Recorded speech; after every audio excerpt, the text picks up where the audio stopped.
Hello tout le monde, j'espère que vous allez bien. Moi, ça va super. Aujourd'hui, je reviens avec cette nouvelle vidéo, faire l'inventaire pour augmenter ses chances d'être en relation avec un homme et surtout un homme alpha. Alors, faire l'inventaire, qu'est-ce que c'est? Ça veut dire que on va faire une checklist pour voir si il vous manque certains points ou si vous avez certains points et voir où vous en êtes. En tout cas, si vous êtes une personne qui n'est pas en relation avec un homme alpha et qui cherche un homme alpha, il sera intéressant déjà de checker un certain nombre de points pour voir si ça peut être ça qui est la cause ou pas. Et si vous êtes en relation, tant mieux. Mais ça peut quand même être intéressant de faire cet exercice parce que ça permettra de savoir si c'est ça qui peut bloquer ou créer des conflits ou des malentendus. Voilà. Après, bien évidemment, moi je suis une personne spirituelle, donc je crois toujours à la chance, au miracle, hein. Mais bien évidemment, la vie, c'est pas, donc pour tout le monde, c'est pas forcément de la chance, c'est pas toujours l'étoile, etc. Il y a quand même une part de réalité qui augmente soit la chance ou la malchance. Donc, on va essayer de revoir un certain nombre de points pour voir où vous en êtes. Alors, premier point déjà pour augmenter ses chances d'être en relation avec un homme alpha. Bien sûr, ça reste des généralités. Cela ne veut pas dire que c'est constamment comme ça, mais au vu de ce que j'ai pu constater, on va se dire que, allez, à 80% des cas, c'est plutôt ça. Après, il reste toujours 20% de cas où c'est pas comme ça. Mais vous avez compris. Donc voilà, premier point. Le physique. Où est-ce que j'en suis dans mon physique? Est-ce que je suis une femme plutôt féminine, jolie, coquette, agréable à regarder? Est-ce que j'ai un dressing, un garde-robe, une garde-robe qui me met en valeur en fonction de ma morphologie? Dans ce cas-là, si ce n'est pas le cas, ce n'est pas grave, il ne faut pas s'alarmer. Vous pouvez avoir recours à des relookings ou si vous êtes fine, vous regardez dans les blogs, sur Instagram, des stars, des personnes que vous aimez bien, leur style. Si vous pensez que ça peut aller avec votre morphologie, n'hésitez pas. Donc déjà, le physique, la morphologie, où est-ce que j'en suis au niveau de ma féminité? Bien évidemment, qui dit féminité, coquetterie, pour les hommes alpha européens, je préconiserais plutôt d'être une personne mince, mais ce n'est pas toujours le cas, parce que j'ai déjà vu des hommes alpha qui sont avec des femmes qui ont des rondeurs. Donc voilà, bien évidemment, je ne vais pas vous mentir, et c'est pas de la grossophobie, c'est pas pour être méchante, discriminante, ne vous sentez pas offensé. Si vous êtes dans l'obésité, en général, ça risque d'être très compliqué, à part si c'est un homme alpha qui est aussi dans ce cas de figure-là, c'est aussi possible. Pourquoi? Parce que je l'ai déjà expliqué à plusieurs reprises, c'est perçu comme un manque de performance. Ça veut dire que, bah, comme c'est une maladie, en tout cas en Europe, c'est reconnu comme une maladie, c'est-à-dire plus de frais de santé, plus de problèmes de santé, donc c'est vu plutôt comme une contrainte qu'un atout. Faut pas le voir, pas le prendre mal, hein, c'est pas personnel, c'est comme ça. Il y a des gens qui pensent comme ça.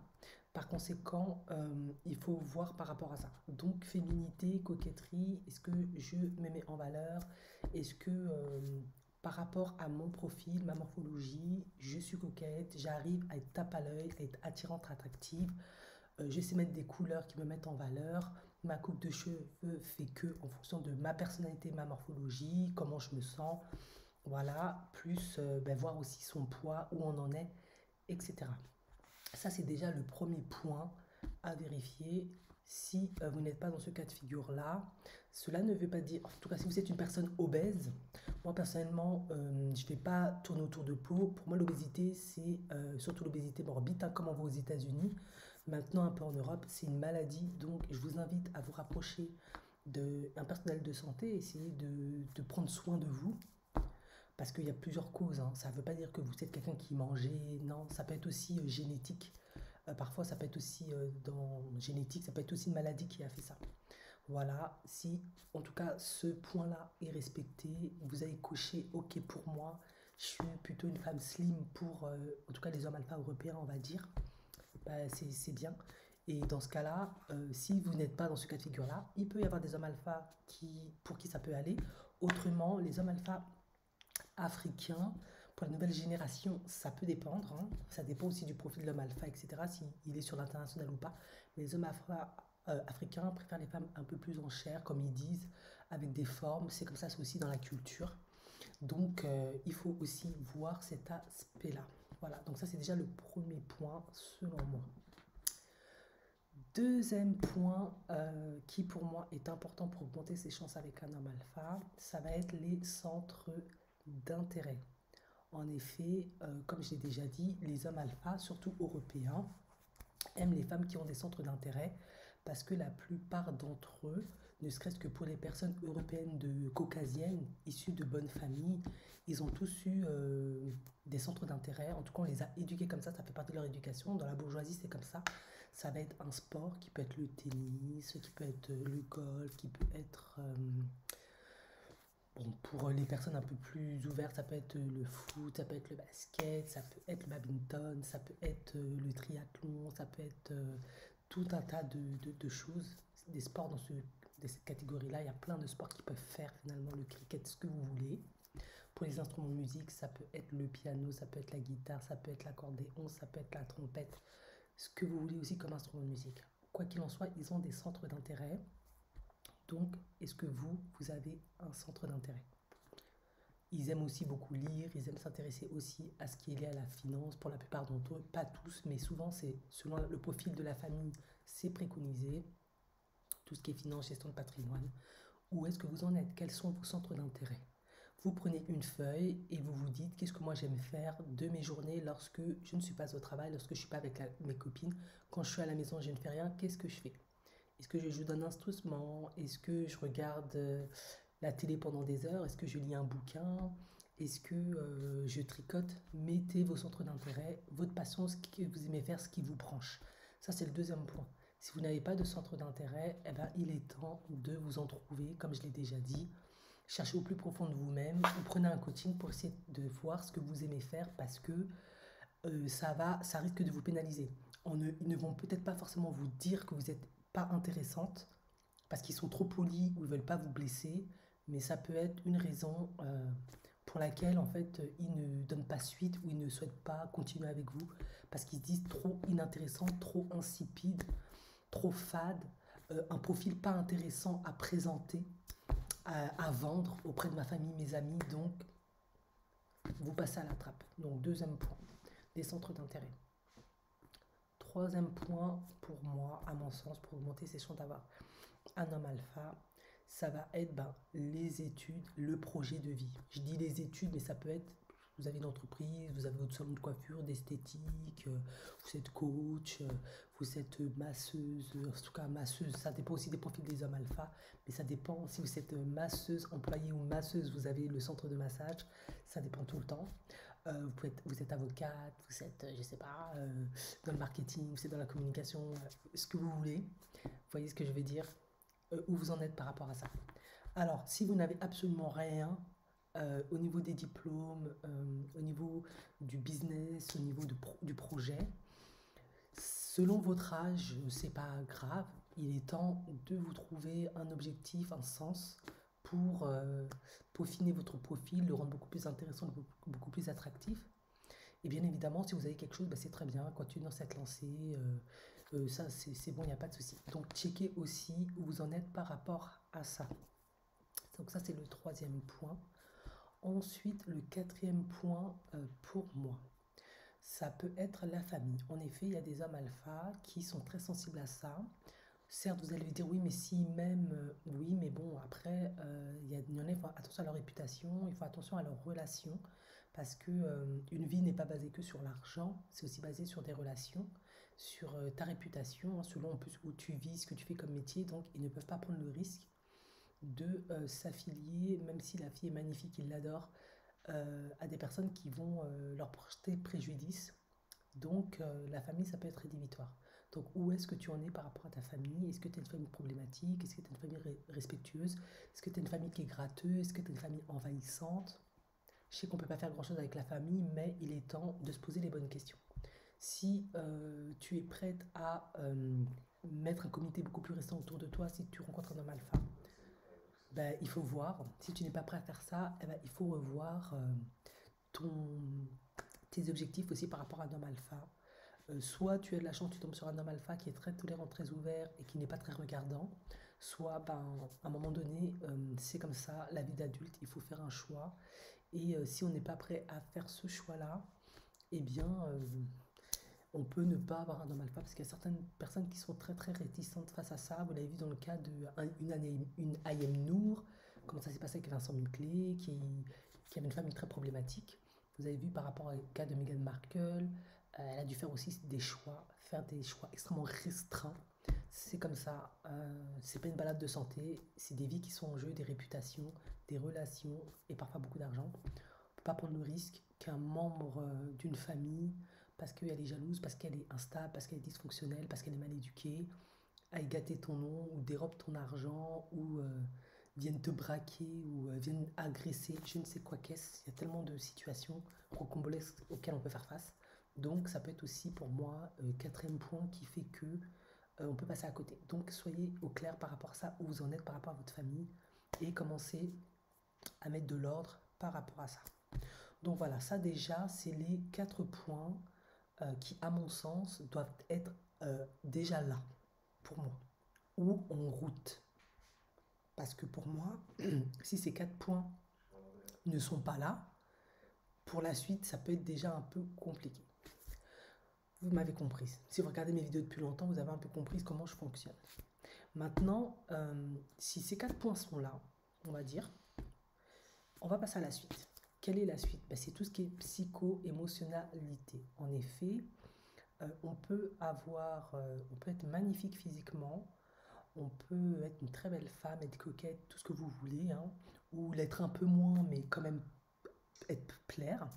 On peut avoir des centres d'intérêt parce qu'on est une personne intéressée, cultivée, qui s'intéresse à tout un tas de choses, qui aime, voilà. On peut être une personne qui a fait des études, hein, qui peut avoir un master, un doctorat, tout ce que vous voulez, une licence, un BTS, tout ce que vous voulez, ou avoir une entreprise, tout ce que vous voulez. On peut avoir une famille qui est OK, ou avoir une famille dysfonctionnelle dans laquelle on a mis de l'ordre. Sauf que si vous n'avez pas réglé certains problèmes liés à votre enfance qui créent des blessures, des manques, des dysfonctionnements, eh bien, le chemin aussi peut s'arrêter là, malheureusement, parce que, comme j'ai déjà dit dans plusieurs de mes vidéos, lorsque vous serez en interaction avec lui, vous risquez d'avoir des comportements et des attitudes inconscientes, et vous ne savez pas d'où ça vient, et c'est la catastrophe, et il vous blacklist, il ne veut plus vous voir, tout simplement. Donc, les autres points en psycho-émotionnalité qu'il faut vérifier. Bien déjà, comment était votre structure familiale par rapport à votre père et à votre mère? Est-ce que votre père était présent? Est-ce que votre mère était là ou défaillant? Ou s'ils étaient là, comment ça se passait? Est-ce que vous avez reçu suffisamment d'amour, d'apport affectif? Vous avez été suffisamment valorisé? Vous n'avez pas manqué? Est-ce qu'il n'y avait pas de violence, de la maltraitance, des abus, etc. C'est extrêmement important. Est-ce que vous n'avez pas subi des abandons, ce genre de choses? Est-ce que c'est très important de voir comment étaient vos relations avec votre père et mère? Pourquoi? Parce que comment était le couple parental de manière inconsciente, quand on n'a pas travaillé sur soi-même, on va reproduire les mêmes schémas et on risque de se retrouver dans la même problématique et on ne comprendra pas d'où vient le problème. Eh bien, il faut regarder la structure parentale, en fait. Ça commence déjà là, ne serait-ce que là. Et souvent, on rejoue les mêmes situations. En effet, un père qui n'était pas là ou un père qui était maltraitant ou abusif ou dysfonctionnel, on risque d'attirer des hommes qui vont reproduire les mêmes schémas, qui vont être pas gentils avec vous, qui vont vous dévaloriser, qui vont vous maltraiter, qui vont abuser de vous, qui vont mal vous aimer. Et, ou alors vous risquez d'avoir peur des hommes, de ne pas être à l'aise, de vouloir les contrôler, les dominer, ne pas leur faire confiance, toujours créer des conflits et des palabres, comme on dit, parce que ben, vous avez une insécurité en vous, vous ne connaissez pas l'origine. Et c'est pareil de l'autre côté, par rapport à la mère, c'est la même chose. Ben, si vous avez une mère qui était absente, ou qui était défaillante, ou maltraitante, ou abusive, ou toxique, tout ce que vous voulez, ben, vous n'avez pas les outils, vous n'avez pas les ressources non plus. Donc en tant que femme, vous ne saurez pas forcément vous positionner, etc. Et bien sûr, si vous avez eu ça, qui était plutôt négatif, il faut voir si vous avez eu des figures parentales qui vous ont sécurisé, apporté ce qu'il faut, où vous en êtes par rapport à ça, c'est important. Et si ce n'est pas le cas, bah, il est temps de envisager de travailler sur vous pour éviter un potentiel échec, tout simplement. Donc ça peut être des points qui peuvent être vraiment rédhibitoires, etc. Une fois que les figures parentaux ont été checkées, il serait temps d'analyser aussi votre adolescence. Parce qu'on peut avoir des parents géniaux qui nous ont aimés, qui nous ont tout donné, sauf qu'on est des adultes en devenir, on a eu une adolescence, ou vous êtes peut-être même toujours dans l'adolescence. Hein. On dit que ça s'arrête à 25 ans, vous avez vécu des choses difficiles, des coups durs, indépendamment de la volonté de vos parents, de vous-même. Qu'est-ce qui s'est passé? Est-ce que vous avez des échecs scolaires qui ont impacté votre estime, votre confiance en vous? Est-ce que vous avez été victime d'harcèlement scolaire? Est-ce que vous avez subi des abus sexuels, soit dans votre adolescence, même soit dans votre enfance? Est-ce que vous avez vécu un accident qui vous a impacté?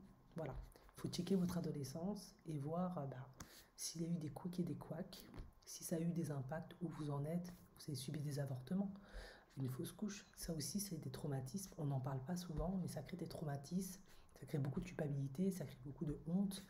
Et après, quand on est en relation, on peut avoir des problèmes psychologiques qui peuvent faire qu'on a du mal à concevoir, qu'on a du mal à tout un tas de choses, à se lâcher d'un point de vue sexuel, on n'est pas bien dans son corps, il y a tout un tas de trucs. Donc c'est important d'évaluer ça.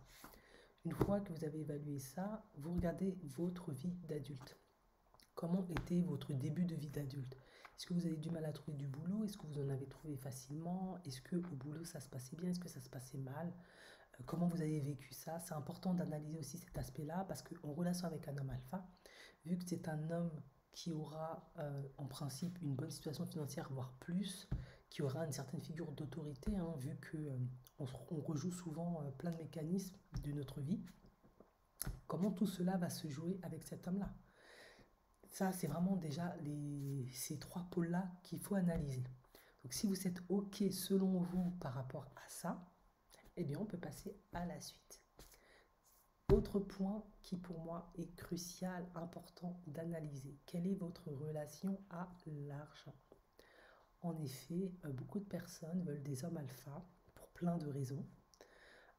Mais ils ne se demandent pas assez quelle est ma relation à l'argent. En effet, il y a certaines personnes qui veulent de l'argent, mais elles ne savent pas que de manière inconsciente, elles ont peur de l'argent, elles ont peur de manquer, elles ne s'autorisent pas par loyauté familiale inconsciente à avoir de l'argent parce qu'elles viennent de milieux pauvres, donc elles sont programmées sans même le savoir à toujours rester dans la pauvreté, ou certaines personnes ont tout le temps peur de manquer, donc elles ont tellement peur de manquer que qu'est-ce qui se passe? Elles veulent à tout prêt être avec un homme pour être sécurisées financièrement. Et lorsque c'est le cas, elles ont tellement peur de manquer qu'elles auront tendance à soit contrôler l'argent, ne pas vouloir dépenser ou tout garder pour elles, ou à être des paniers percés. Où vous en êtes dans votre relation à l'argent? Et certaines veulent se mettre avec un homme alpha par dépendance affective parce que toutes les raisons que j'ai citées précédemment sont réunies et elles ne sont pas avec un homme alpha parce qu'elles veulent être avec un homme dans un couple où elles vont l'aimer parce qu'elles s'aiment elles-mêmes et elles sont sécurisées elles-mêmes affectivement. Non, c'est juste parce qu'elles veulent combler un vide intérieur et l'argent ça fait que et la situation fait que, sauf que ce qui risque de se passer, ça risque de soit bloquer, soit créer des couics et des couacs parce que vous allez mettre en place des situations, des comportements et une communication qui va indiquer à l'autre que vous n'êtes pas là parce que vous voulez le connaître, vous voulez l'aimer, vous voulez faire un bout de chemin avec lui, vous voulez fonder une famille avec lui, vous voulez le connaître personnellement, vous voulez le soutenir pour le meilleur et pour le pire, vous voulez aussi profiter de ses biens, de son environnement financier, mais l'amour doit quand même être là. Et ça commence par l'amour de vous-même. Et bien sachez que tous les êtres humains ressentent ça, y compris un homme et surtout un homme alpha. Et ça peut être aussi une raison qui fait que vous passez à la trappe en fait. Ils ne souhaitent pas continuer avec vous parce que votre relation à l'argent est mal et n'est pas bonne. On va dire ça comme ça. Vous avez des pensées inconscientes que vous ne savez pas, vous n'avez pas conscientisé, et du coup, vous allez les manifester. Je sais que ça peut paraître surprenant, mais oui, vous allez les manifester. Et du coup, il va se dire, celle-là, elle n'est pas avec moi parce qu'elle m'aime, parce elle veut bâtir quelque chose pour ma personnalité. Elle est là juste parce que j'ai de l'argent et elle veut être sécurisée financièrement, ou elle veut sortir de la pauvreté, ou voilà. Vous m'avez comprise. Donc, où est-ce que vous en êtes dans votre relation à l'argent. Donc voilà, vous avez vu, hein, pour avoir un homme et surtout un homme alpha, eh bien, vous m'avez comprise, il y a beaucoup de choses qu'il faut voir, qu'il faut penser. Ce n'est pas une mince affaire, c'est un travail de développement personnel euh, qui, euh, qui en vaut la peine, hein, finalement, parce que c'est un travail de développement personnel, c'est être à la découverte de vous-même, mais vous n'allez que être gagnante, parce qu'il n'y a rien de plus beau qu'être en couple ou en relation avec n'importe quel être humain et s'aimer soi-même, être en paix avec soi-même, avoir sa sécurité intérieure. On ne peut donner que du positif, de la bonne énergie. On est apte à gérer des conflits, toutes choses négatives parce que on est équilibré. Donc on n'est plus dans la réaction, on n'est plus dans la projection de tous nos traumatismes, de toutes les choses qui n'ont pas été réglées dans le passé. On est dans l'instant présent, juste comme il faut. Et du coup, ça donne envie à l'autre de poursuivre avec vous, tout simplement. Donc, il est important de vraiment checker la liste, de voir où vous en êtes par rapport à tout ça. Et si vous pensez qu'un des points peut être une des raisons qui fait que vous n'arrivez toujours pas à avoir accès à un homme alpha, eh bien, il est temps d'envisager de travailler sur vous. Donc, pensez à prendre un coaching ou aller voir quelqu'un d'autre, peu importe. Et c'est très important parce qu'il faut savoir que quand vous êtes aligné ou quand vous commencez à travailler sur vous et que vous commencez à vous donner de l'amour, parce que vous commencez à travailler sur vous, à faire face au côté sombre de vous-même, à vos blessures, à vos traumatismes, à votre passé, à vos peurs, vos insécurités, vos blessures, que vous autorisez à les ressentir, à les extérioriser, eh bien, vous allez naturellement devenir quelqu'un de magnétique parce que vous allez vibrer de la bonne énergie, vous allez vibrer ce que vous vous donnez à vous-même, de l'amour, de la love, tout ça, et vous allez attirer, tout simplement. Vous allez attirer, c'est magnétique parce qu'on est des êtres d'énergie en fait, tout simplement. Voilà, donc ça c'était ma petite vidéo pour que vous fassiez l'inventaire de vos chances d'augmenter vos chances avec un homme alpha. Et je vous dis à la prochaine vidéo. Ciao, ciao.